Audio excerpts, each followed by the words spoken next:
न जाने ये किस बात की चिढ़ है, जलन है, नापसंद है और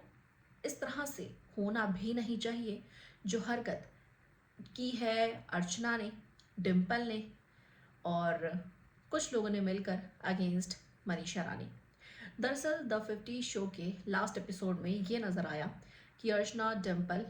अपने बेड पर बैठे हुए थे, लेटे हुए थे। पास में नीलम आई, उन्होंने पूछा यहाँ पर ये जैकेट किसकी पड़ी है दूसरे बेड पर, और उन्होंने कहा कि उसकी पड़ी है। आ गई, हमारी तो बात भी नहीं होती उससे, जानबूझ के हमारे बीच में आकर घुस रही है,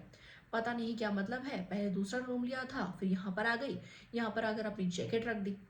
और नीलम को ये भी कहा कि तू उसकी जैकेट हटा दे और अपनी जैकेट रख दे। अब यहाँ पर नाम तो उन्होंने नहीं लिया किसकी बात हो रही है, लेकिन जैकेट की बात यहाँ पर जिसकी चल रही थी उससे अ, तीनों को समझ तो आ गया किसकी बात है। इसी वजह से कैमरामैन ने भी जो फेस था वो मनीषा का दिखा ही दिया ताकि ऑडियंस भी समझ पाए कि आखिर ये मनीषा की इंसल्ट कर रहे हैं, मनीषा के अगेंस्ट बात कर रहे हैं। अगर तुम्हें कोई बंदा पसंद नहीं आया है उसका मतलब ये नहीं है कि तुम्हें इस तरह से उसके बारे में कहा जाए कि आकर चिपक रही है, आकर ज़बरदस्ती हमारे बीच घुस रही है। भाई पहला दिन है, पहला दिन, कोई इतना एक दूसरे के अगेंस्ट कैसे जा सकता है। और मनीषा को तो किसी से इतना बेफालतू बात करते हुए देखा भी नहीं गया और ना ही किसी के अगेंस्ट कुछ कहते हुए नजर आया है आखिर मनीषा रानी को। वेल जब कहा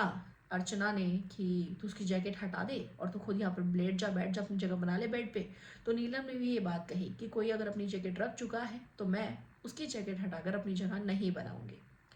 नीलम भले ही मनीषा की दोस्त ना हो, भले ही उन्हें पसंद ना कर रही हो, लेकिन एटलीस्ट अर्चना डिम्पल की तरह घटिया सोच तो नहीं दिखा रही। उन्होंने इस कॉन्वर्जेशन में सपना का भी नाम लिया है और उनका यही कहना है कि सपना भी मनीषा को पसंद नहीं कर रही हैं और उनका ये कहना है कि जो हमारे ग्रुप में नहीं है, जो हम जिनके साथ हमारी पट नहीं रही है, वो रूम में भी ना रहे, ज़्यादा अच्छा होगा। जबकि ये देखने को नहीं मिला है सपना और मनीषा के बीच दोनों ही टास्क में एक दूसरे के काफ़ी अच्छे से पास बात करते हुए, मिलते हुए, खुशी मनाते हुए ही देखी गई है। तो ये घटिया सोच कहीं ना कहीं सिर्फ डिम्पल और रचना की है, जो खुद इस तरह से करियर बनाती हुई नजर आई हैं, जो कि एक बहुत ही छोटे गांव से आता है, बहुत छोटे शहर से आता है और उन्हें बल्कि दूसरों को अप्रिशिएट करना चाहिए, चाहे वो उनके बाद इंडस्ट्री में आ रहे हो, चाहे उनके पहले आ रहे हो, और स्पेशली उन्हें जो कि उन्हीं की तरह के एक बैकग्राउंड से हो और इंडस्ट्री में ज़्यादा नाम कमा चुके हों, जो कि मनीषा ने कमाया है, किसी का हक छीन के नहीं बल्कि हक अपना हक कमा कर।